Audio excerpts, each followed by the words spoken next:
하박국 1장 12절에서 17절 말씀 봉독하도록 하겠습니다. 선지자가 이르되 여호와 나의 하나님 나의 거룩한 이시여 주께서는 만세전부터 계시지 아니하시니까 우리가 사망에 이르지 아니하리이다. 여호와여 주께서 심판하기 위하여 그들을 두셨나이다.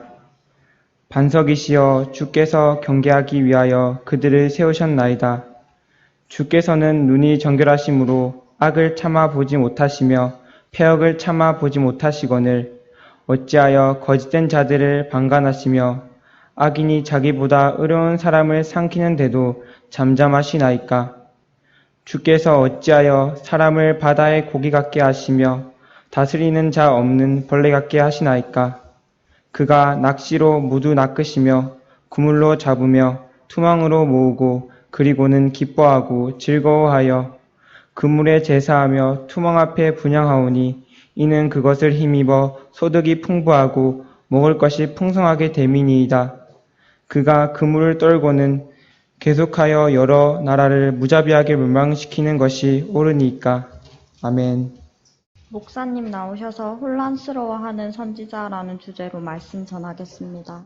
그리스도인들이 신문을 읽고 이 세상 어떤 일들이 일어나는 걸 보는 것, 이거 중요합니다. 그래서 목회자들이 목회 시작할 때에 선배 목사님들이 하는 말이 있어요. 설교를 할 때 한 손에는 반드시 성경을 들어야 되지만 다른 한 손에는 신문을 들어라는 말이 있습니다. 이제 그 말을 듣고 저도 지금까지 그 이후로는 신문을 계속 한 부씩 이상은 구독하고 있는데 지금은 우리 교회 중앙지 하나하고 지방지 하나하고 두 개를 보고 있는데 작년까지만 해도 중앙지를 2개 봤어요. 2개 보고 지방지를 하나 보고 그렇게 봤습니다. 그렇게 하다 보니까 이제 신문을 이렇게 너무 탐독하다 보면 그것도 꽤 시간이 많이 걸리거든요. 저는 신문을 뒤쪽부터 읽어 나가는 편인데 앞에는 우리나라 신문은 너무 정치에 관계된 얘기들을 많이 해가지고 누가 어땠을 것이다, 어쨌다, 안 그렇겠나 뭐 이런 말들, 추측성의 말들이 너무 많아서 그런 말들은 뭐 가만히 있어도 라디오라도 들을 수 있는 거고 또 TV로도 볼 수 있는 거기 때문에 뒤쪽에 있는 좀 사설이라든지 아니면 오피니언 이런 데 올라가 있는 이런 것들 좀 읽으라고 뒤쪽부터 좀 읽는 편인데 그것도 시간이 많이 걸려요. 그렇게 하나하나 다 안 빼놓고 읽으려다 보니까. 그러니까 제가 또 읽어야 될 다른 책들도 있는데 그런 책들을 좀 이렇게 마음을 이렇게 들여서 탐독을 해야 되는데 시간이 조금 쫓아서 그래 하나는 이제 끊어버렸습니다. 그래서 올해 초부터는 그냥 중앙지 하나 하고 이 지역에 어떻게 돌아가는지 지역에 관계된 지방지 하나 하고 이렇게 2개를 보고 있습니다. 이 우리들에게 필요한 것입니다. 세상이 어떻게 지금 흐름이 되고 있는지에 대해서 아는 게 필요한 거예요. 요즘 우리나라 이슈가 뭐죠? 뭡니까? 예? 네, 부동산. 그렇죠. 부동산 3법. 이거 가지고 지금은 정권의 지지율이 올랐다 내려갔다 이런 거 하고 또 얼마 전부터는 조금 잡히는 듯 했던 이런 코로나 확산세가 다시 서울 경기 저쪽에 계속 더 확산이 되어져서 특별히 우리와 관계되어 있는 이 교회하고 관계되어져 가지고 더 우리가 그런 뉴스에 대해서 관심을 기울이게 되어지는데 이런 거 봐야 되는 거예요. 세상이 어떻게 돌아가는지 난 세상 시끄럽다면 어떻게 돌아가는지 하는 사람들이 하겠지 이렇게 하면 안 돼요. 그리고 나중에는 이게 세상은 이렇게 하는 거야 막 이렇게 욕하면 안 돼요. 무책임한 거예요. 어떻게 되는 줄 알아야지 우리가 거기에 대해서 어떻게 해야 될지를 알지 않겠어요? 그렇기 때문에 세상 돌아가는 면들에 대해서 너무 깊이 빠질지는 말아야 되지만 어느 흐름으로 가고 있다 정도는 감은 잡고 있어야 돼요. 그런데 그렇게 사건이나 사안들이 진행되어져 가는 것, 그런 것을 아는 것도 중요하지만 그보다도 더 중요한 게 있어요. 그 일을 보면서요. 그것은 여기에 그 일들에 어떤 의미가 있는가 하는 것을 아는 거예요. 왜 요즘에 부동산이 이렇게 되지? 그 의미가 뭘까? 그 뜻이 뭘까? 코로나가 왜 요즘에 이렇게 됐지? 이 의미가 뭘까? 어떤 범죄자가 나타났으면 저런 범죄를 갖다가 저런 사람이 저 의미가 뭘까? 이런 거를 아는 게 더 중요한 거예요. 이 시대에 분명히 이 교회에 맞서게 되는 여러 가지 교회와 관계되어진 위협의 요소들이 있습니다. 그래서 교회가 이 일들에 대해서 조심하지 않으면요, 옛날 이스라엘처럼 하나님께서 원하시지 아니하는 방향으로 정치적인 협상을 맺는 실수를 얼마든지 할 수 있어요. 교회가요. 그러니까 이전에요, 교회에 전화가 왔었습니다. 그리고는 그분은 오지 않으셨는데요. 한 남자분이셨는데 자기가 교회를 출석하고 싶대요. 그래서 뭐 이런 거 저런 거 물으시다가 최종적으로 뭘 물으시냐면, 우리 교회가 소속되어 있는 교단은 WCC에 대해서 어떤 우리 그 정치적인 그 성향을 갖고 있느냐에 대해서 물어보더라고요. WCC를 지지하는지 반대하는지 뭐. 여러분들 WCC 아세요? 그거 뭐 혹시 들어보셨어요?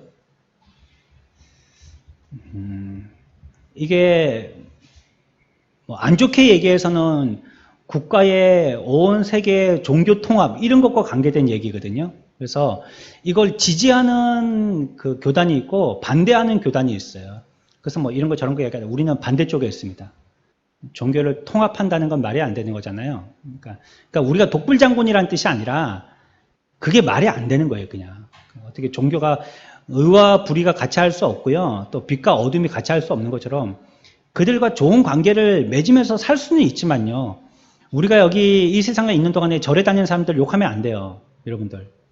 이슬람교 믿는다고 그 사람들 욕하면 안 돼요. 왜냐하면 이 나라는요. 민주주의 나라이기 때문에 그래요. 만약에 이 나라의 국교가 기독교라면 그런 사람들 욕할 수 있지만 우리나라의 국교가 없거든요. 그러니까 욕하면 안 돼요. 대신에 그 사람들과 종교적인 통합을 해야 된다는 것은 안 돼요. 그건 교리적으로 맞지 않아요. 그래서 그런 거는 안 되는 거예요. 우리는 그 반대쪽에 있습니다. 이렇게 얘기했더니 그분이 예 알겠습니다. 이제 그게 알고 싶었던 거예요. 전화를 끊고 가만히 생각해 보니까. 그리고는 이제 안 오셨어요. 그러면 무슨 뜻일까요? 그분은. 그런 데 대해서 조금 지지하신다는 뜻이거든요. 근데 우리는 반대한다 하니까 우리 교회는 안 오시는 거예요. 우리 아마 저는 뭐 이런 부분에 대해서 그 교단적인 자세한 내용은 잘 모르겠는데 이런 거에 대해서 뭐 협의했다는 기사는 본 적이 있는데 우리 교단 신문이 있거든요. 기독신문이라고. 근데 그거 갖고 찬성했다는 기사를 읽어보지는 못했는데 잘 모르겠습니다. 우리 교단이 그런 거 수용 안 해요. 아직까지. 저도 뭐 개인적인 신앙의 견해로서는 그게 수용이 안 되는 거고요. 그러니까 이런 것들에 대해서도 우리가 그 의미를 바르게 분명하게 알고 있지 못하면 이런 일들에 대해서 아유 뭐 그냥 뭐 옆에 있는 종교들을 같이 지내면 잘 좋지 않나 뭐 이렇게 한 번씩 저기 어디 절에 주지스님 오셔가지고 여기서 우리 막 성탄절 할 때 막 그분 또 와가지고 막 기쁘다 구주 오셨네 찬양 부르고 우리도 막 저기에 부처님 오신 날 가가지고 막 등 한 개 달고 축 선한목자교회 이렇게 하고 한 개 탁 달아주고 막 비싼 거 앞에 딱 달아주고 막 종교적인 통합이 되고 그 사회에서 보기에 야 종교들끼리 잘 사이좋게 지내고 참 좋네 이렇게 생각할 테니까 그 참 좋은 거 아니냐 이렇게 생각할 수 있단 말이에요. 잘못하면. 그렇지만 그거 하나님께서 기뻐하시는 게 아니죠. 그런 거. 그래서 그 의미를 분명하게 확실하게 잘 알지를 못하면 우리가 어떻게 하게 되어지는 그 결정이 두고두고 하나님께서 기뻐하시지 아니하는 결정일 수 있는 거예요. 그래서 그 의미들을 잘 파악해야 된다는 것입니다. 그래서 우리들은 이런 세상의 일들을 볼 때에 세상적인 시각으로만 아니라 영적인 시각으로 봐야 됩니다. 그 일들을 파악하는 게요. 우리는 지금 빅뉴스가 무엇인지를 알고 싶은 게 아니에요. 하나님이 지금 이 일에 어떻게 관여하고 계신지를 알고 싶은 거예요. 그래서 여기에 대한 하나님의 인도하심을 보려고 하니까 영적인 시각이 필요한 것입니다. 하나님께서 알려주시려고 하시는 방법으로 우리들은 이러한 일들을 이해해야 하는 것입니다. 섣불리 결정 내리면 안 되는 것이고요. 그리스도인들의 삶에서 여러 가지 혼란이 생길 때가 있습니다. 저나 여러분들이나. 근데 대부분 우리 크리스찬들의 문제나 혼란의 대부분은요. 접근 방식에 대한 이해가 부족하기 때문입니다. 이 의미가 무엇이고 그러면 우리는 어떻게 접근해야 될지에 대해서 의미 파악을 못하기 때문에 문제가 생기는 거예요. 문제에 어떻게 접근하는지가요. 그 답을 찾는 것보다 훨씬 중요합니다. 훨씬 중요해요. 여기서 서울 가려면 고속도로 못 타고 가야 됩니까? 1번 88고속도로, 2번 남해고속도로, 3번 호남고속도로, 4번 경부고속도로. 몇 번이요? 예? 이런 거 처음 들어보시는 분 계세요? 우리나라에 있는 고속도로 이름입니다. 몇 번 타고 가야지 서울 갈까요? 4번. 네, 4번. 예, 많이 다녀보셨나 봐요. 경부고속도로 타야 돼요. 뭐 물론 창원에서 가려면 경부 말고도 여러 가지 길이 있지만 뭐 대전 통영 고속도로 타도 되고 뭐 중부 내륙 고속도로 타고 가야 되고 가다가 중부 고속도로 타도 되고 뭐 여러 가지 길들이 이제 많이 생겼지만 종으로는 고속도로가 굉장히 많거든요. 우리나라에는. 근데 횡으로 고속도로가 많이 없어요. 횡으로. 요즘에 이제 자꾸 낳고 있는데 왜냐하면 횡으로는 이렇게 막 태백산맥이 가운데 딱 가로막고 있으니까 특히 저 동해 쪽하고 길이 참 많이 안 뚫려 있어요. 경부고속도로 타고 가야 되죠. 경부고속도로에 올리기만 잘 올리면요. 아무 생각 안 하고 그 길만 쭉 타고 가면 마지막은 어딜까요? 어디 가는 거예요? 결국은 서울 가는 겁니다. 길만 바르게 찾으면요. 목적지는 자동으로 도착하는 거예요. 그러니까 우리들에게 있는 일들도 이 의미가 무엇인지만 제대로 파악하면요. 결론은 선하게 저절로 당도하게 되는 거예요. 그래서 결론이 어떤가의 의미보다도 이 일을 해나갈 때에 어떻게 접근할지, 어느 길을 선택해야 될지가 더 중요한 겁니다. 우리 청년들 잘 들으십시오. 나는 뭐 성공해야지, 뭐 부자 돼야지, 우리 집을 일으켜야지, 아니면 성공해서 막, 우리 가족들, 근데 제일 막, 우리 집에 막 현수막 한번 걸게 해야지 막, 그 여러 가지 청년들의 꿈이 있겠죠. 그렇죠? 난 집을 막 이따만한 가게 사야지 막, 차 이런 거 사야지 막, 이런 꿈들이 있겠죠. 뭐. 나는 뭐 큰 회사 다닐 거야, 이런 꿈이 있겠죠. 근데 그 목적을 향하여서 나아가기보다도 어떤 식으로 나가느냐가 더 중요하다는 거예요. 어떤 방법으로 나아가느냐. 거기에 이르기 위해서.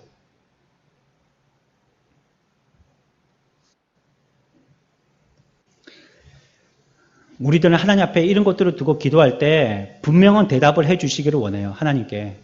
그럼 하나님은 자, 경부고속도로 타. 그러면 뭐 경부고속도로 딱 타면 될 텐데 우리는 그런 정확한 대답을 원하는데요. 성경은요. 항상 우리가 원하는 대답을 정확하게 주시지는 않아요. 내가 듣고 싶은 대답을. 그래, 그러면 너는 이거야 하고 이렇게 분명하게 얘기 안 하실 때가 있는 거예요. 시편 73편에 보면 우리가 입술로 경솔하지 말 것에 대해서 위험을 경고합니다. 우리 한번 성경 찾아봅시다. 73편 13절.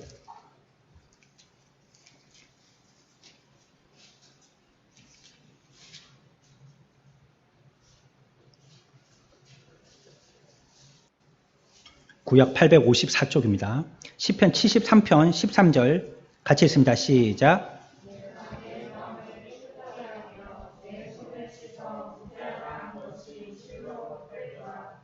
아멘. 이 말은 무슨 말이냐면 우리가 경건하게 살아봤자 무슨 소용이 있냐 이 말입니다. 한마디로 얘기하면.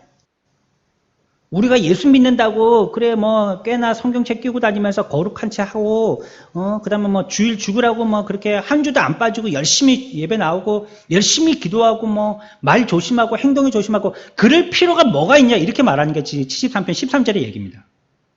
이 얘기예요. 그런데 이 말을 하고 나서요 곧바로 자기의 마음을 추스릅니다.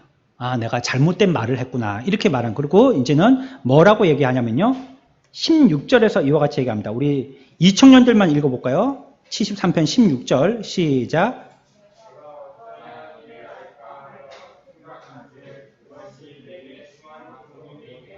아멘. 내가 어쩌면 이를 알까 했다는 거예요.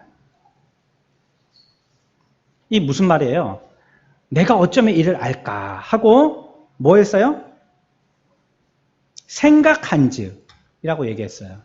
그 말은 무슨 말이냐면 13절의 말을 이렇게 경솔하게 내맡은 것은 뭘 많이 안 했다는 얘기예요. 16절에서 내가 어쩌면 이를 알까 하고 뭘 했다고요? 생각했다 했잖아요. 그러면 13절에서 그와 같이 그렇게 윤리적이고 도덕적이고 건강하게 살 필요가 뭐 있어? 이렇게 헛된 말을 갖다가 내뱉은 것은 무엇을 많이 안 했기 때문이에요? 생각을 많이 안 했기 때문이라는 거예요. 생각을.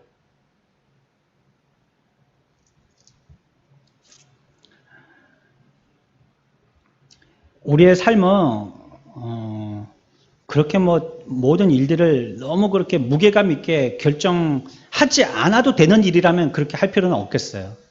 하지만 최소한 말씀 앞에서는요, 우리들은 심각해야 합니다. 이 말씀이 무슨 뜻인가에 대해서 심각하게 고민해 봐야 됩니다. 그리고 이 말씀이 지금 나에게 개인적으로 어떻게 적용되고 있는지에 대해서 깊이 생각해 봐야 됩니다. 근데 이 시편 기자는요, 깊이 생각하지 않았다는 거예요. 그냥 경솔하게 생각했다는 거죠. 세상에 되어져가는 이런 일들을 볼 때 막 그렇게 되는 거지 뭐. 하라면 하는 거고 말라면 마는 거고 뭐. 그거는 그렇다 하니까 뭐 그거 좋은 거고 그러지 말라니까 안 좋은 거지 뭐. 그건 뭐 내가 어떻게 다 알아. 경솔하게 생각하고 생각 깊이 하지 않고 경솔하게 생각하고 그냥 경솔하게 말해버리는 거예요.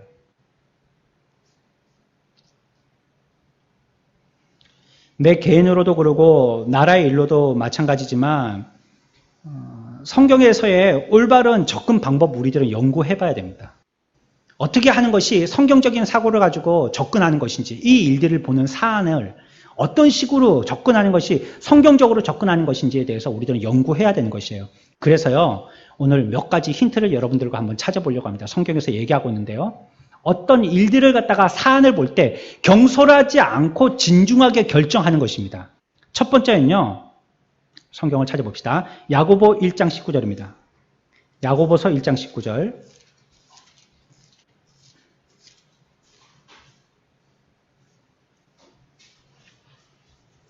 야고보서 1장 19절입니다.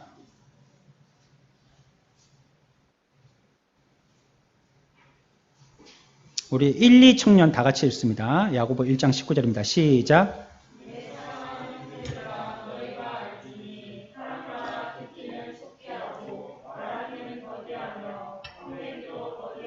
아멘.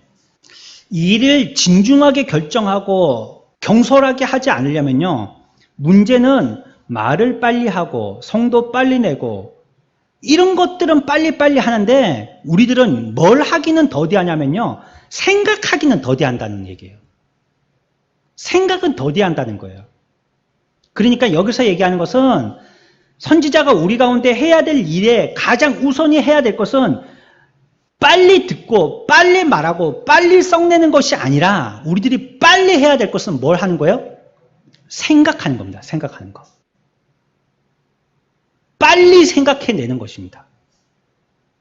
이 일들에 대해서 어떤 일들이 발생하면 그 일들에 대해서 생각하기를 시작하는 겁니다. 그때부터. 여러분들, 여러분들이 있는 상황에 대해서 더 최선이 있을 수 있어요. 지금. 이거보다 여러분들이 더 잘할 수 있어요. 우리 청년들은 더더욱 그런 생각들을 많이 갖고 계시겠죠?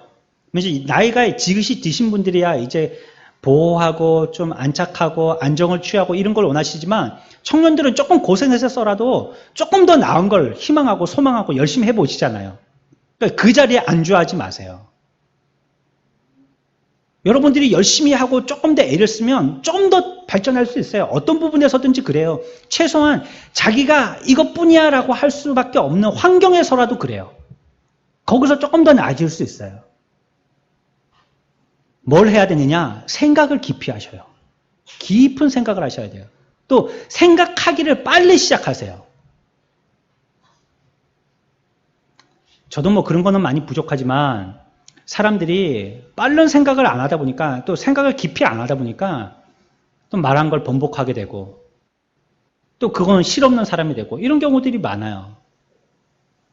그래서 그 사람을 신뢰할 수 없는 사람이 되기까지 할 경우가 많아요. 우리는 생각하는 훈련들을 많이 해야 됩니다. 이 말씀이 어떤 이유인지 또 이 상황이 어떤 이유인지 여기에 대해서 깊이 있는 묵상과 상고가 필요한 것입니다. 문제에 대해서 흥분하기 전에요. 우리나라 사람들 흥분하기 좋잖아요. 썽부터 내잖아요. 근데 한국말은 끝까지 다 들어봐야 된다잖아요.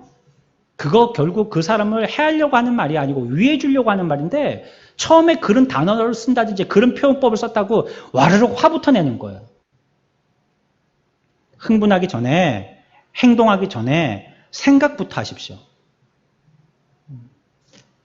교도소에 들어간 사람들도요, 얘기해보면요, 제가 30대 때, 이때, 전도사 시절 때, 이때 교도소 예배하는데 같이 들어가서 예배 인도해보기도 하고 같이 따라가 보기도 하는데 저보다 훨씬 젊은 사람들이요, 교도소에 꽉 들어가 있는 거예요.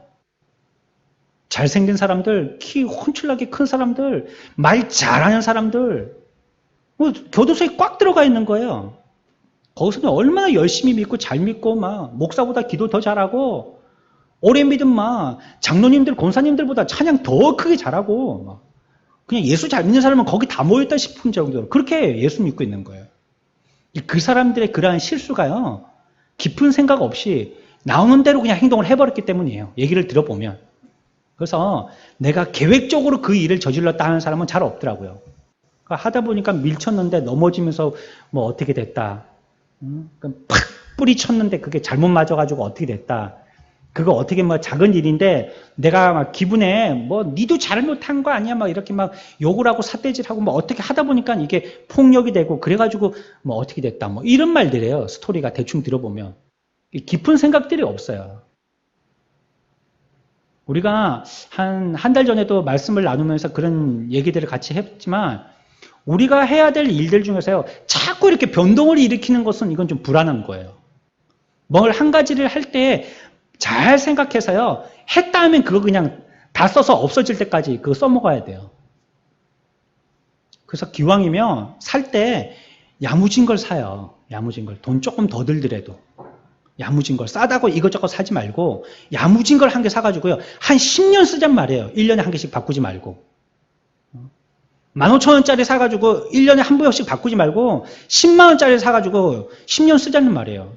그래도 10년 동안 해보면요, 5만원이 더 득이에요. 그게 살 때는 목돈이 들지만. 자꾸 이거 했다가 이거 안 좋네, 다른 거 사자. 또 이거 샀다가 이거 안 좋네, 또 다른 거 사자.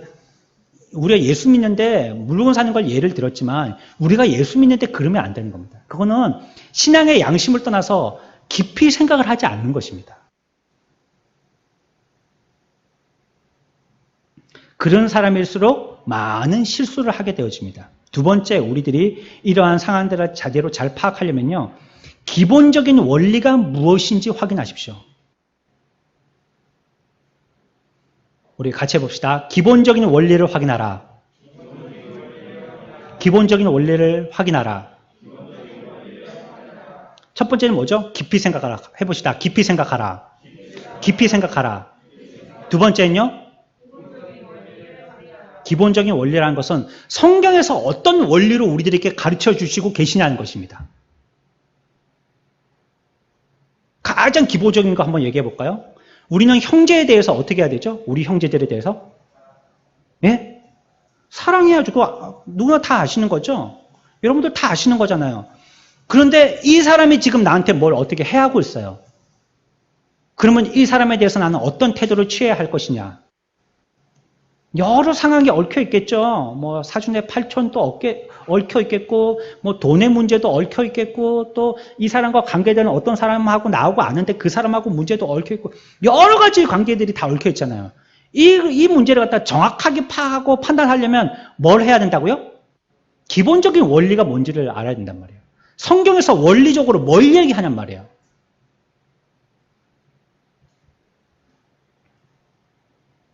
그래서 우리들은 이 일들을 볼 때에 이게 하나의 문제라고 생각한다면요, 어떤 일들을 생각할 때 이 문제에서부터 생각을 시작하면 안 됩니다. 문제에서부터. 생각을 하라 했으니까 생각을 하는데 문제에서부터 생각을 하면 안 돼요. 훨씬 거슬러 올라가야 됩니다. 원리에서부터 생각을 해야 합니다. 처음 원리에서부터. 2차 세계대전 때요, 독일군들이 유럽을 점령했거든요. 파죽지세로 유럽을 갖다가 쳐내려왔죠. 그런데 연합군들이 공격할 때는요, 유럽을 탈환하기 위해서 먼저 공격한 게 아니고요, 북아프리카를 먼저 공격했습니다. 저 위에 근원에서부터 공격하기 시작한 거예요. 결국은 그래서 연합군이 승리를 했습니다. 이것처럼 우리들도 영적인 전쟁을 할 때 승리를 이루려면요, 여기 시작되어진 이 사건에서 시작하면 안 된다는 거예요. 그러면 답을 찾기가 굉장히 힘들어요. 원리로 올라가세요. 원리로. 성경에서 과연 이런 일들에 대한 기본적인 원리를 뭐라고 말씀하신지 그 원리를 찾아서 올라가야 된다는 것입니다.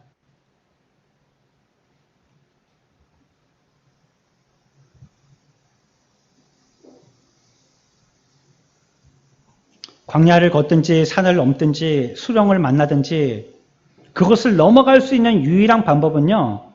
내 발이 디딜 수 있는 탄탄한 근거를 마련하는 거예요. 그래야지 넘을 수 있습니다. 아무리 좋은 사륜구동에 찝차가 있어도 뭐해요? 우리나라에 요즘에 SUV 이런 차들을 많이 사는데 펠리세이드, 소렌토, 산타페, 투싼, 그다음에 셀토스, 그다음에 베뉴 여러 가지 그리고 외제차들 가용돼도 SUV가 많고 한데 그런 차들 사륜구동이라고 차도 이렇게 높고 진흙도 달릴 수 있어요. 먼지길도 달릴 수 있어요. 물속에서도 달릴 수 있어요. 이런 거 가지고 그들의 자세가 우람하고 잘 달린다고 이런 걸 갖다가 광고를 하는데 아무리 바퀴가 힘이 있고 사륜구동이라 할지라도요. 땅이 무르잖아요. 그러면 탱크도 못 빠져나옵니다. 탱크도. 진흙탕이고요. 완전히 뻘판이잖아요. 힘이 어느 정도 있을 뿐이죠. 그런 데서 못 빠져나와요. 자기 자력으로는 안 돼요. 탱크도요. 그 진흙 한가운데 들어갔거든요. 자기 힘으로 못 빠져나옵니다. 그러니까 우리가 여기서 빠져나오려면요. 기본이 탄탄해야 돼요. 밟을 수 있는 그곳이 탄탄해야지 그래야지 무슨 차든지 간에 그걸 갖다가 바닥으로 기반으로 삼고 밀어낼 수 있는 거예요. 예전에 그런 적이 있었어요. 우리 저쪽에 사파동에 있을 때인데요. 새벽기도 시작할 때는 눈이 안 왔는데 새벽기도 마치고 나니까 눈이 어마어마하게 많이 온 거예요. 이제 마치고 나니까 이제 오신 분들이 계시니까 운행하러 나가야 되잖아요. 저기 경성고등학교 올라가는 데 보면 이렇게 조금 경사지가 있어요. 요만큼 경사지. 요만큼 경사지. 그리고 또 여기 남산교에 있는 그 사거리에서 도청 쪽으로 올라가는 요만큼 경사지. 요만큼. 그건 경사지라고 보이지도 않아요, 사실. 요만큼 경사지. 또 지하도로 내려갔다가 올라가는 요만큼 경사지. 차들이 꼼짝도 못하는 거예요. 창원 차들은. 체인을 한 개도 안 감고 있으니까. 눈이 와가지고 전부 다 빙판이 되어 있으니까 조금 경사진데 거기 내려가지도 올라가지도 못하는 거예요, 차들이. 그 길이 다 막혀 있는 거예요. 아무리 좋은 차면 뭐해요? 길이 단단해야지만 그걸 차고 갈 수 있는 거예요. 자전거도요, 길만 단단하면 그건 지나갈 수 있어요. 근데 SUV 탱크도요, 길이 물렁물렁하면요, 못 지나가는 거예요. 그것처럼 우리의 생각의 기반이요, 여기다가 사건에 두면 안 되고요, 그 기반인 원리에다가 둬야 되는 거예요. 근데 그 원리는 단단하죠? 성경에 변하지 않은 진리니까. 거기다가 두면요, 우리의 생각은 단단해질 수 있는 거예요. 그거 기반으로 이제는 확인하고 찾아갈 수가 있는 것입니다. 영적인 문제에서 우리는 영원하고 확신한 원리로 돌아가야 합니다. 그럴 때 우리들은 공포에서 자유롭게 됩니다. 변화되어지는 사건들은요, 우리가 변화무쌍하기 때문에 이게 어떻게 될까 싶어서 공포에 늘 마음이 조마조마해요. 그러나 탄탄하게 변하지 않는 진리에다가 기반을 두게 되어지면, 아, 그래? 그런 사람의 복이 있다더라. 심령이 가난하면 복이 있다더라. 아, 그렇구나. 내 지금 이렇게 하지만 내 마음은 주를 통하여서 기뻐하고 즐거워하고 그러면 나에게 복이 되겠구나 이거. 내가 예수 믿으면서 이런 고통이 있지만 내 마음에 기쁨에 양심에 심령의 기쁨이 있으니까 그게 복이라더라. 성경에서 그걸 얘기하더라. 내가 온유한 자는 천국을 자기의 것으로 삼는다더라. 야, 그랬구나. 내가 예수 제대로 믿어가지고 내 마음에 심령의 평안을 찾아야 되겠구나. 그러면 천국이 내 것이고 하나님도 내 것이구나. 그리고 외부 환경에 대해서는 겁을 내지 않는 거예요. 그렇게 되면. 근데 그렇게 안 되면, 이거 돈이 없어서 죽겠는데, 이 아이가 아파서 죽을까? 야, 공부를 못해서 죽을까? 또 앞으로 돈을 많이 못 벌어서 죽을까? 이런 것들 뿐이 생각이 안 나서요. 그렇게 되어지면 죄 지을 생각밖에 안 나는 거예요. 문제의 발단은 원리에서부터 다시 시작하십시오. 원리. 성경이 뭐라고 말씀하시는지 그 원리에서 찾아가시라는 거예요. 그래야지만 논쟁도 없고요. 그래야지만 두려워하지 않고 평안해질 수가 있는 것입니다. 세 번째는요. 원리를 발견했잖아요. 두 번째 원리가 뭐라고요? 두 번째가? 기본적인 원리. 기본적인 원리. 이것을 찾으라고 그랬잖아요. 기본적인 원리부터 확인하라 했잖아요. 그러면 기본적인 원리를 확인했어요. 그러면 세 번째는요. 원리에다가 문제를 적용하는 겁니다. 이제는. 알았으면. 같이 해봅시다. 원리에 문제를 적용하라. 원리에 문제를 적용하라. 기본적인 원리가 뭔지 알았잖아요. 발판을 뭔가 찾았잖아요. 그러면 바퀴를 돌려갖고 차고 나가야 되는 거예요, 이제. 아, 원리 알았구나. 아, 기쁘다. 그러고 앉아있으면 안 돼요. 이제는 내 사건 가운데 그 원리를 적용하는 거예요. 그래야지만 다음 단계로 나아갈 수 있는 것입니다. 그래서 성경을 볼 때요, 여러분들에게 조금 팁을 드린다면, 너무 성경에서요, 성경의 구절에 매이지 마십시오. 너무 구절에 매이다 보면 성경의 전체적인 내용을 파악을 못해요. 그래서 성경은요, 맥락이 중요합니다. 맥락. 어떤 식으로 지금 흘러가고 있는지, 주님이 뭘 말씀하고 있는지. 그래서 우리 아내에게도요, 운전을 제가 가르쳐 줄 때, 가족끼리는 운전 가르쳐 주면 안 된다 하던데, 그렇죠? 싸움 나거든요, 잘못하면. 네가 하고 온나 그러면 문 팍 열고 닫고 그냥 달리는 차에서 내려버리고 이런다는데, 근데 우리는 처음에 이제 초보 때 차 생기고 나서 이제 연수한다고 몇 번 이렇게 다니면서 제가 얘기해 줬던 게 있어요. 뭐냐면, 초보자는 딱 초보자가 티가 나는 게 어떤 데서 티가 나냐면, 전체적인 차량 흐름에요. 딱 눈에 드러나요, 초보자는. 다 같이 빨리 가는데 자기 혼자 천천히 간다든지, 다 같이 우회전하는데 자기 혼자 좌회전한다든지, 좌회전하는 깜빡이 틀었으면 좌회전을 해야 되는데 자기는 좌회전 깜빡이 틀고 우회전한다든지, 가야 될 때 쓴다든지 서야 될 때 간다든지 딱 표가 난단 말이에요. 그러면 사고 나요. 그러면. 그래서 조금 빨리 달리는 것도 괜찮고 조금 천천히 달리는 것도 괜찮은데 흐름에 맞춰라 라는 걸 갖다가 얘기한 적이 있어요.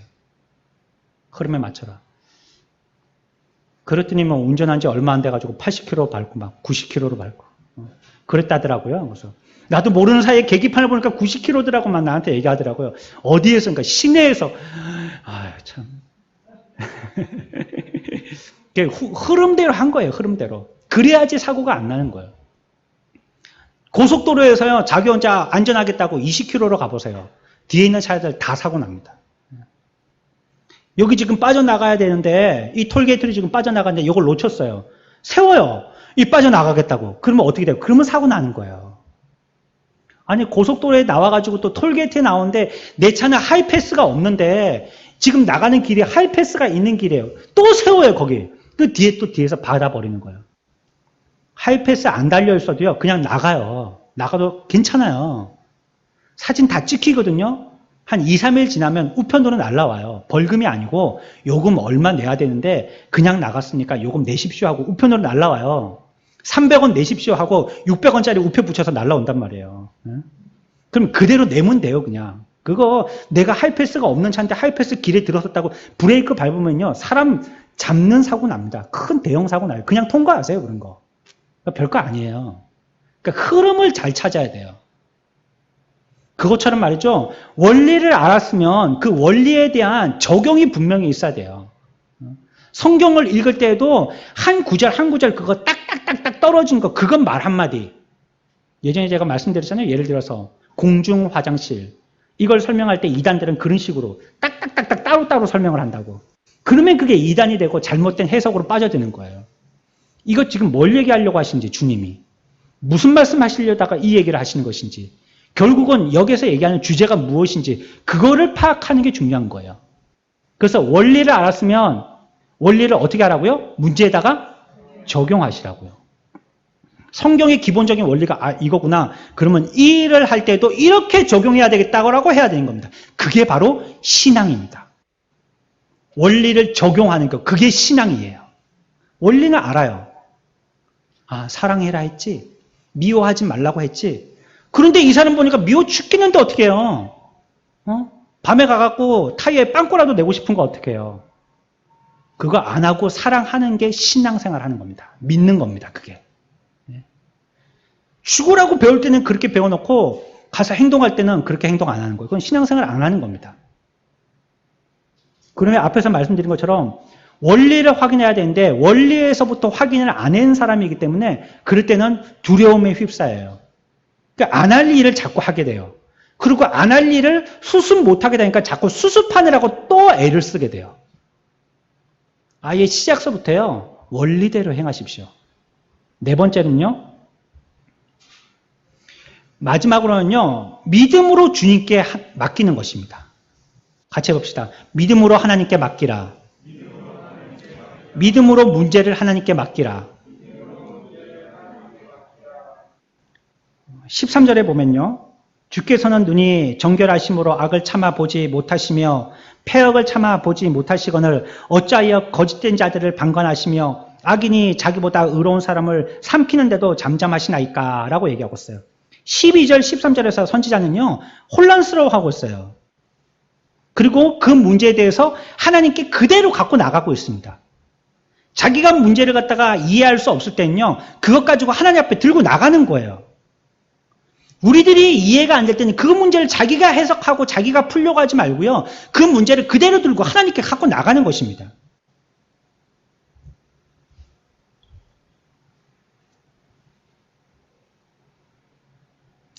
이해할 수 없는 방식으로 다루시는 문제에서부터 개인적인 어려움에 이르기까지 모든 것들을 이 방법으로 적용할 수 있어요. 선지자는 혼란스러웠어요. 왜 제목이 선지자의 혼란스러움이라고 말씀드렸냐면 하나님께서 악에 패한 것처럼 보이거든요. 꼭 지금 이 장면이 하박국 장면이 게다가 하필이면 패하게 될 때도 내가 원수로 생각하는 갈대아 군대를 통해 갖고 패하게 됐다는 말이에요. 그러니까 이거는 어떻게 보면 하나님의 거룩하심하고도 맞지 않는 것 같아. 그렇게 생각할 수 있는 겁니다. 하나님이 거룩하신 하나님이면 거룩한 도구를 써서 일을 하셔야 될 것 같은데 갈대아라는 이방을 통하여서 우리를 치신다는 것은 이게 이해할 수 없는 일이거든요. 그러니까 이 문제가 굉장히 어려운 것입니다. 이럴 때 어떻게 하라고요? 혼란스러울 때는 이 문제를 어떻게 해요? 하나님께 맡기는 겁니다. 여러분들이 그걸 다 이해할 필요가 없어요. 우리들은 지식이 짧아서 그 일들이 왜 그렇게 이행되고 있는지 잘 몰라요. 이게 나중에 전화위복이 될지 모른단 말이에요. 그럴 때는 원리를 알고 원리를 적용하고 난 다음에 모르면 덮어둬요, 그냥. 덮어두는 게 잊으란 말이 아니고요. 하나님께 맡기란 말이에요, 하나님께. 기도하고. 사람들의 기질 가운데 뭐가 있냐면 끝까지 원인을 규명하려고 하는 것입니다. 이게 우리의 함정입니다. 이래서 신신학이 나오고요. 자연주의 신학이 나오고 이상한 신학들이 나오는 겁니다. 인간의 이성 가지고 신학을 갖다가 성경을 해석하려고 하는 겁니다. 홍해를 갈랐어? 홍해를 어떻게 그렇게 바다를 딱 갈라갖고 사람들이 지나가지? 그거 그렇게 안 될 텐데. 한번 생각해보자. 사람이 건너려면 홍해를 갈라지려면 그렇겠구나. 예, 홍해 바다 저 밑에 하류가 아니고 저 강 위에 상류에 갈대숲도 있고 막 이런데 우리 압록강 건너듯이 그렇게 물이 얕은데 발 이렇게 걷고 이렇게 그냥 걷는 거구나. 그걸 홍해를 갈라졌다고 하는 거구나. 이렇게 생각한단 말이에요.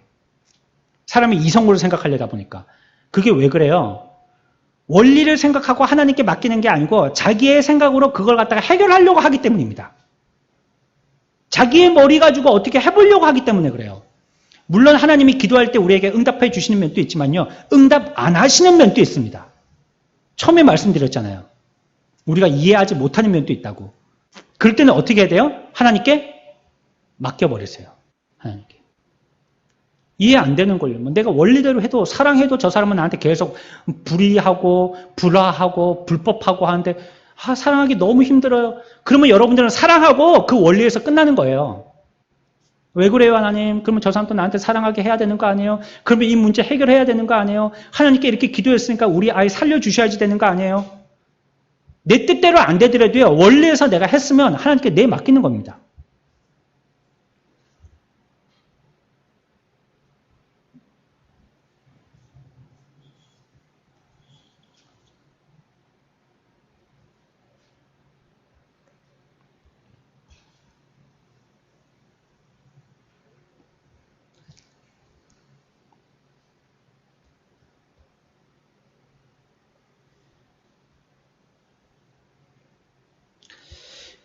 이렇게 하면요, 하나님 앞에 두게 되면요, 하나님이 얼마든지 모든 일들을 다 하실 수 있으세요. 우리들이 놨기 때문에 하나님이 쥐고 하실 수 있는 것입니다. 하지만 우리가 그 일을 쥐고 있다면 하나님은 그 일을 어떻게 하실 수가 없는 거예요. 핸들을 내가 놔야지 주님이 나하고 자리를 바꿔서 운전을 하실 거 아니세요. 내가 끝까지 핸들을 붙들고 있는데 주님이 어떻게 운전을 하시겠어요?